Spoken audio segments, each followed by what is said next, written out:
NCAA tournament. Get a drink when you go to the podium. Awesome. We'll get rolling today as our Friday goes. Hit you up on the captains and discuss those. So on offense, Laramie Tunsil, and man, what an impact he's made. This consistency, the standards. He's really impacted us on and off the field. On defense, it'd be Deron Payne, and really just kind of pointed out to the team his intentional work.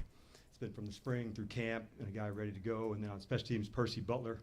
Guy's just been an absolute, badass teams on the field, off the field. We love his nature, what he brings to us. So three excellent guys there. Want to give a quick congrats to Josh, to Mark Klaus. Final vote of RFK. That's big news, for the fans, for the city.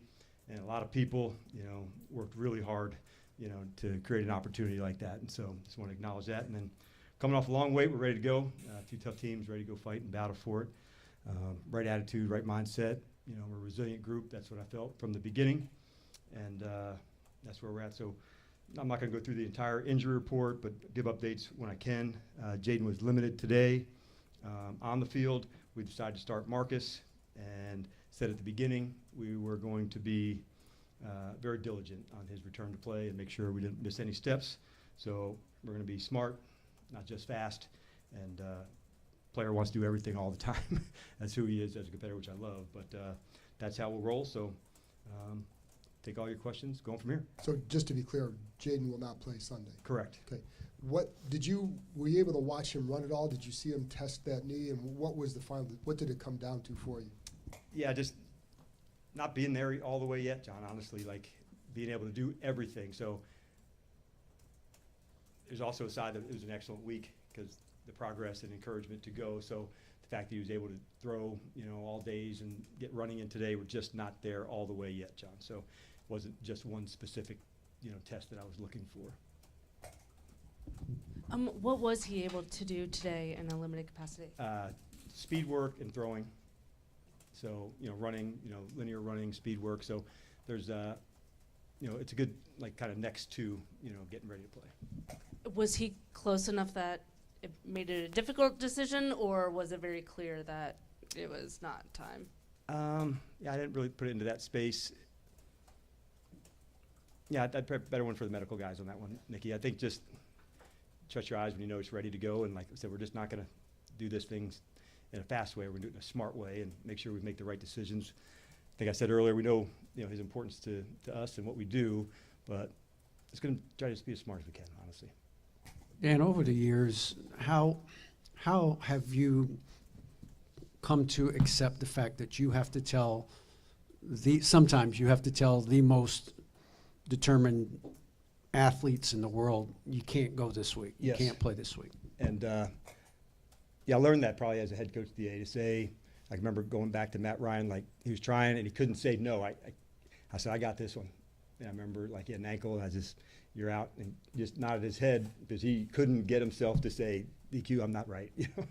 And so that's part of it for us to trust our eyes. There's metrics and things, speeds and those tests. But also like the eye test still works too. And through the years, sometimes it goes all the way to game day, and then you can feel that part to say, can you be yourself? And yes, but there's also players that like protect them from themselves, and I think that's probably just come through the years of experience, DA. You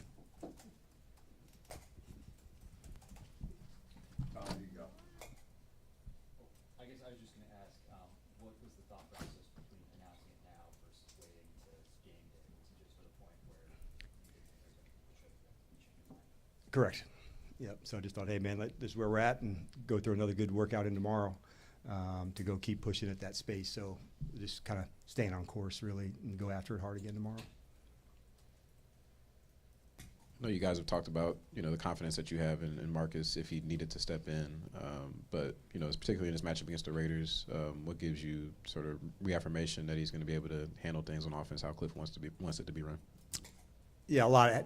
Zero, honestly, to do with this week. And so when we have him here, it's having two QBs in the building.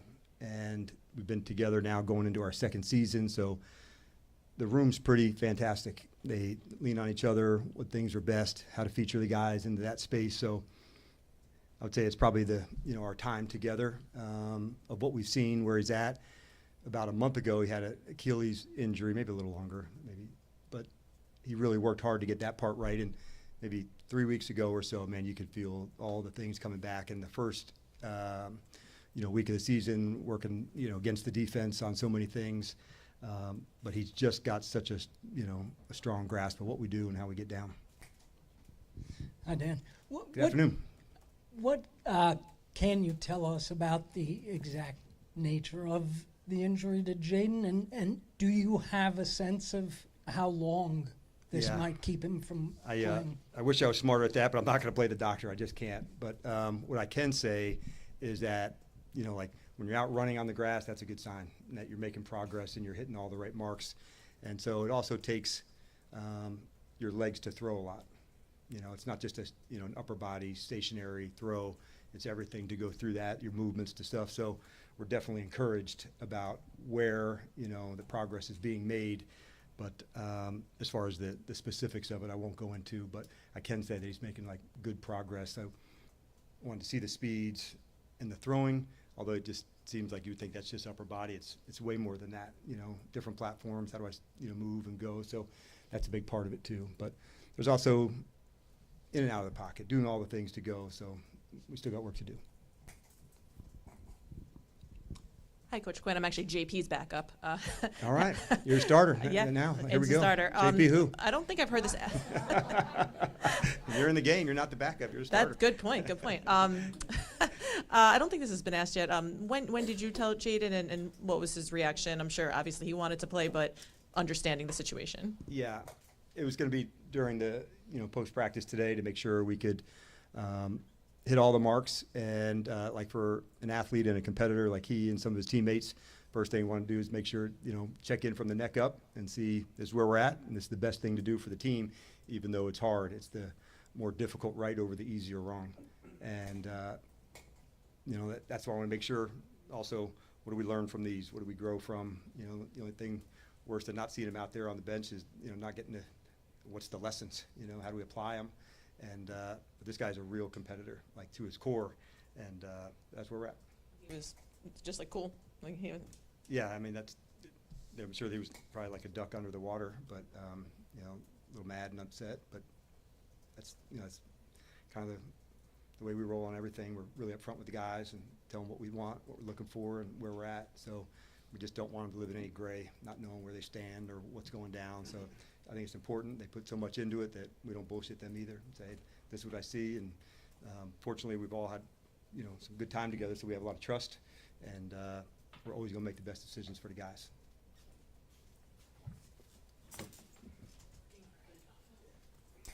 Hey, good afternoon, Coach. Good afternoon. I know you talked about before having contingency plans in case one guy or another guy kind of has to go out, but the sheer amount of volume of players that you're going to be missing, potentially even with other guys this Yep. weekend versus last week, how do you feel like your staff has kind of reacted to adjusting as needed?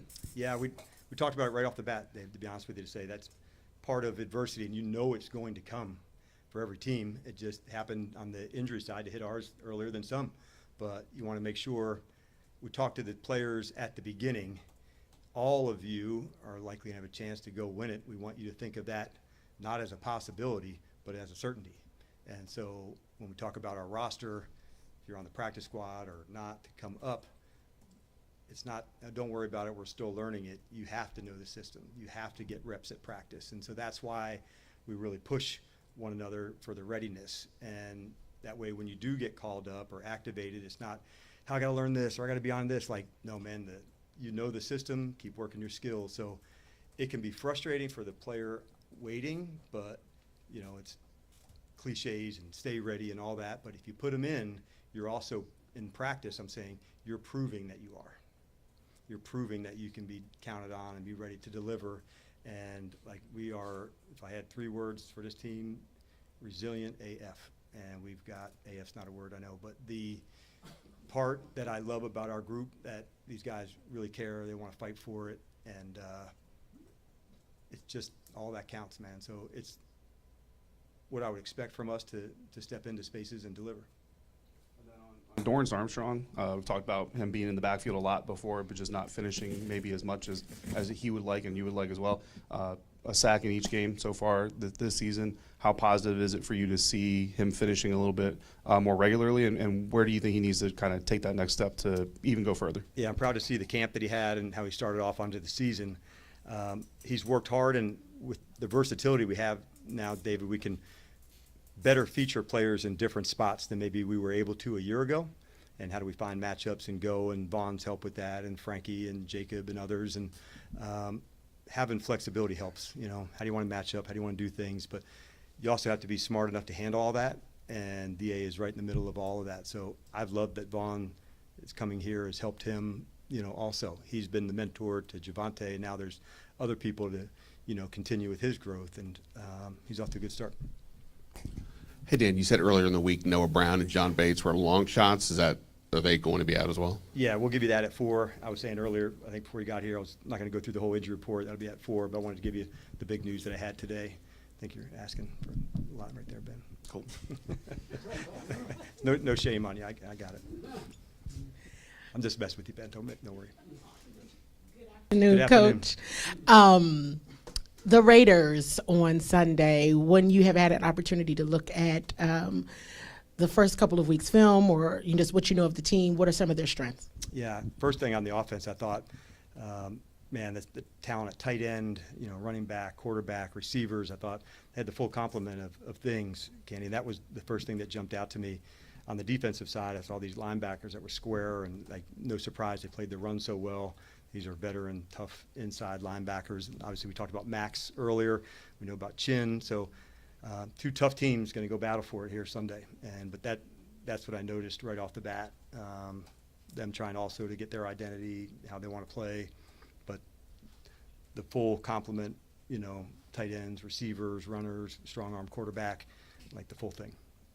And I know in the past we've kind of talked about matchups. I asked Zach yesterday about Jeremy Chin, because I know they battled a lot last year. So just your thoughts overall on Jeremy and Zach, and just outlook for Sunday. Yeah, for sure. He's somebody that we really regard a lot, and they'll feature him a little bit differently than maybe we had to.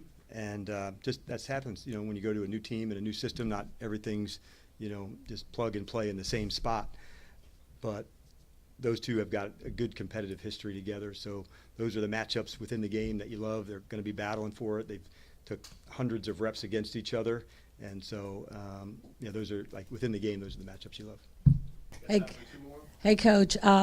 Looking at the running back position, you talked a little bit about being ready. Chris Rodriguez, in talking to him yesterday, he said that he's normally going through his same routine in being ready. That's right. What have you seen from him? And also, could you talk a little bit about Jeremy McNichols and what impact he has with this team? Sure.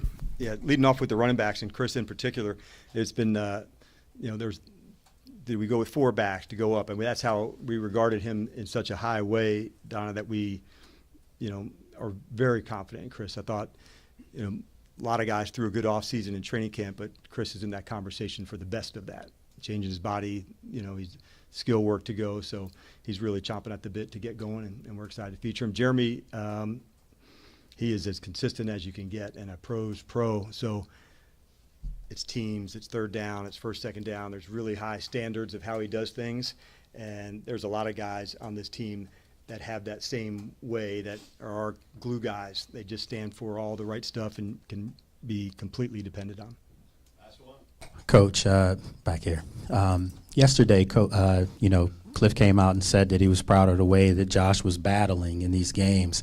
And Laramie thought he was doing really well as well. So I just wanted to get your take on, you know, him going up against 3 All-Pros to start his career, and where do you feel like he is right now? Yeah, that's life in it, and it's not always easy, and you're going to learn these lessons that you go through that, okay, I'm going to do this, I'm going to do that differently, and so those are good things too. I'd love to say that it, you know, when it got hard, you take him out. Like, I don't know if you get better doing that in this space. It's you dig, you fight, and like there's so much good that he has and that he's doing, and so I don't want to shine a light, you know, the other way, because I know where he is going to go, and we all have a lot of faith and belief in him. It's how you also get better really fast. You know, like you get pushed to your limits, past where you're comfortable, past where you feel good, and you got to go get it done anyway. And those are kind of cool moments that you grow and learn from. And this guy's a real competitor, so like, you know, we're expecting him to go battle and fight for it against another like fantastic player. All right, thanks, Coach. All right, thanks everybody.